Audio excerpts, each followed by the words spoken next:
हाय viewers, accounting pro पे एक मरतबा फिर आप सबको खुश आमदीद। माइक्रोसॉफ्ट एक्सेल फॉर बिगनर्स की ट्रेनिंग का सिलसिला अकाउंटिंग प्रो पे जारी है और आज इस सिलसिले में हम देखेंगे कि माइक्रोसॉफ्ट एक्सेल के अंदर जो बेसिक मैथ है वो हम किस तरीके से करेंगे। ये वो चीज़ है जो आपकी पूरी लाइफ में जब भी आपने माइक्रोसॉफ्ट एक्सेल यूज़ करना है तो आपने ये बेसिक मैथ अपने पास यूज़ करनी है हर वक्त, और आपकी टिप्स के ऊपर यानी कि आपकी फिंगर टिप्स के ऊपर ये वाला जो मैथ है वो चलेगा।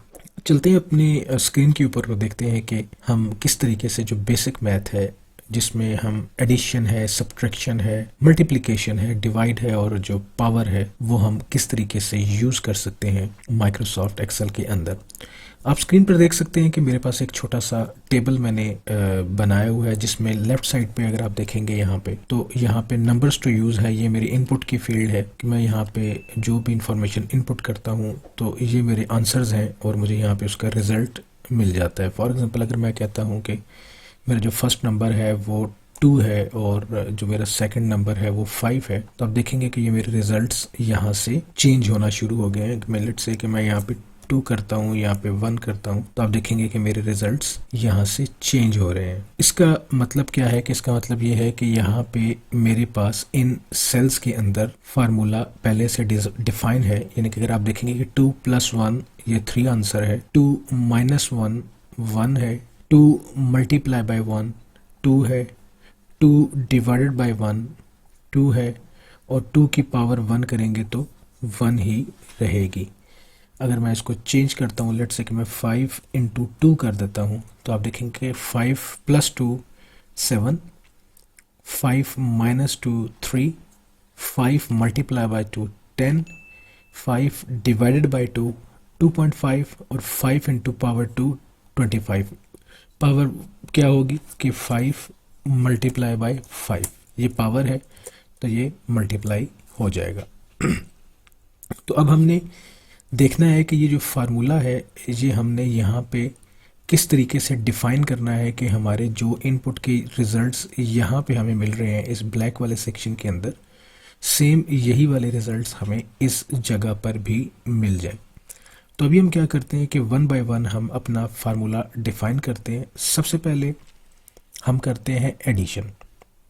तो माइक्रोसॉफ्ट एक्सेल के अंदर अगर हम इसको करेंगे तो किस तरीके से करेंगे, अगर हमारे पास नॉर्मल कैलकुलेटर होता तो हम इसको किस तरीके से करते। तो ये आप देखें कि मेरे पास स्क्रीन के ऊपर सामने ये कैलकुलेटर है, ठीक है। अगर मैं सिंपल एडिशन करता हूँ तो 5 + 2 करूँगा तो इक्वल्स करूँगा तो मेरे पास आंसर ये 7 आएगा। क्या मैं यहाँ पे ये काम कर सकता हूँ? मैं यहाँ पे करता हूँ 5 और कीबोर्ड से मैं करता हूँ प्लस और 7 और इंटर करता हूँ, तो आप ये देखेंगे कि इसका कोई इम्पैक्ट नहीं आया। यानी कि जैसा कि मेरा यहाँ पे कैलकुलेटर के ऊपर मेरा इम्पैक्ट आया था कि मैं इसको यहाँ पे सिंपली 5 + 2 करता हूँ तो इक्वल प्रेस करता हूँ तो ये मेरा 7 आ जाएगा। माइक्रोसॉफ्ट एक्सेल के अंदर कोई सा भी फार्मूला आपने जब राइट करना है, क्योंकि हम फार्मूला लिखने जा रहे हैं, तो उसका स्टेप 1 क्या है? उसका स्टेप 1 ये है कि सबसे पहले आपने कीबोर्ड से इक्वल का साइन प्रेस करना है। किसका साइन प्रेस करना है? इक्वल का। जब आपने इक्वल का साइन प्रेस कर लिया तो अब एडिशन करने के लिए हम क्या करेंगे कि सबसे पहले हम अपनी फर्स्ट फिगर जिसको भी हमने आपस में प्लस करना है उस पर क्लिक करेंगे। उसके बाद फिर प्लस का साइन कीबोर्ड से और उसके बाद जो भी दूसरी अगली फिगर है हम उस पर क्लिक करेंगे। यानी कि हमने बेसिकली सेल रेफरेंस देना है। अगर मैं इसको मैनुअली भी करके आपको दिखाऊं तो इक्वल्स मेरा सेल रेफरेंस है B6, ठीक है। मैं क्या करूँगा B6 + B7, तो आप ये देखेंगे कि इसने इसको और इस सेल को खुद ही इसने सेलेक्ट कर लिया है और मैं जैसे ही कीबोर्ड से इंटर प्रेस करूँगा तो आप ये देखेंगे कि ये रिज़ल्ट मेरा 7 हो गया है। और अब मैं आपको यहाँ से इसका फार्मूला दिखाता हूँ तो आप ये देखेंगे कि सेम फार्मूला आपको यहाँ पे नज़र आएगा। तो अब मैं जो भी फिगर यहाँ से चेंज करूँगा, मैं 3 करता हूँ तो वो देखें मेरा रिज़ल्ट दोनों तरफ सेम आ रहा है कि जो मेरा ऑलरेडी मेरा फार्मूला था वो यहाँ पे लग गया है।